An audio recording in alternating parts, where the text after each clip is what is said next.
India का सबसे बड़ा टेक इवेंट हो चुका है।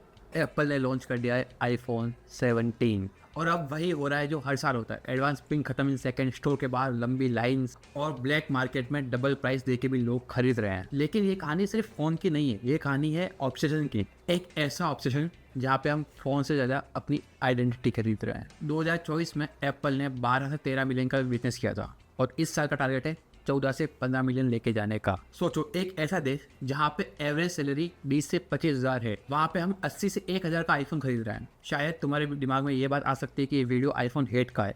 नहीं भाई, खुद आईफोन ही यूज़ कर रहा हूँ। ये वीडियो रिकॉर्ड आईफोन से ही हो रहा है। पर डिफरेंस ये है कि मैंने ये तब खरीदा जब मैं इसे अफोर्ड कर पा रहा था। अफोर्ड, ये बात याद रखना, अफोर्ड। अफोर्ड का मतलब ये नहीं है सेल पे लेना या ईएमआई पे लेना। अफोर्ड का मतलब है तुम्हारे पास इमरजेंसी फंड हो, इंश्योरेंस सॉर्टेड हो, फैमिली सिक्योर हो और उसके बाद जो बचे उससे जो मर्जी खरीद। भाई, इंडिया में आईफोन एक फ़ोन से ज़्यादा सक्सेस का सिंबल बन चुका है। जॉब इंटरव्यू पे अगर टेबल पे आईफोन रख दो ना, तो एक बार इंप्रेशन पड़ जाता है कि यार हाँ, बंदा काम का है, बंदा सक्सेसफुल है, भले आता उसे कुछ भी ना हो। टिंडर, बम्बल पे आईफोन दिखाओ, चांसेस है कि आपके स्वाइप्स बढ़ जाएंगे। सो टेक्निकली ये फ़ोन तुम्हें प्यार, पैसा, स्टेटस तीनों दिला सकता है।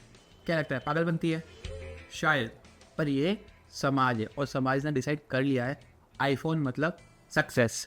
एंड ये बात एप्पल भी जानता है, इसलिए उसके ऐड कई फीचर नहीं होते, सिर्फ लाइफस्टाइल होता है। अनबॉक्सिंग का फील भी लग्जरी फील होता है। धीरे धीरे खुलना, मिनिमल डिज़ाइन, स्मूथ प्लास्टिक, सब सोच समझ के डिज़ाइन किया गया है। और एक और बात, एप्पल इंडिया में मास प्रोडक्शन कर रहा है। महीनों में 14 मिलियन आईफोन असेंबल हुए हैं। इसमें इम्पोर्ट ड्यूटी कम हुई है, पर प्राइस वो का वो एंड शायद बढ़ चुका है।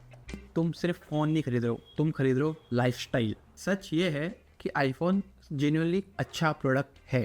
Best resale value, camera plus video experience, 5 year तक software update, privacy and security तो टॉप नॉच। आईफोन एक अच्छा इन्वेस्टमेंट बन सकता है अगर तुम अफोर्ड कर पाओ तो।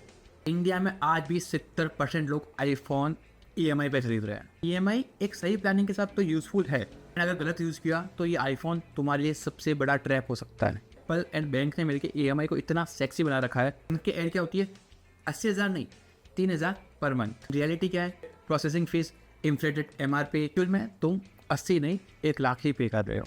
एंड आयरनी देखो, जब तुम आईफोन 17 की ईएमआई भर रहे होगे, एप्पल ने आईफोन 19 लॉन्च कर दिया होगा और तुम्हारा साइकिल कभी ख़त्म नहीं होगा। ये एक सोचने की चीज़ है उस हर बंदे के लिए जो आईफोन लेने की सोच रहा है। अगर तुम्हारा बेसिक सॉर्टेड है, सेविंग्स, इमरजेंसी फंड, इंश्योरेंस, तो जाओ खरीद लो, गिल्ट फील मत करो। अगर तुम ये सिर्फ वैलिडेशन के लिए खरीद रहे हो, तो तुम्हारी सबसे बड़ी गलती यही होगी। एक दिन बैटरी खत्म हो जाएगी, फ़ोन आउटडेटेड हो जाएगा, मॉडल लॉन्च होगा, तुम्हारी फाइनेंशियल फ्रीडम एक बार चली गई तो वापस नहीं आएगी। सोच समझ के खरीदना, because this is not about the phone. ये कहानी है तुम्हारी चॉइस की और इस कहानी के ऑथर तुम खुद हो।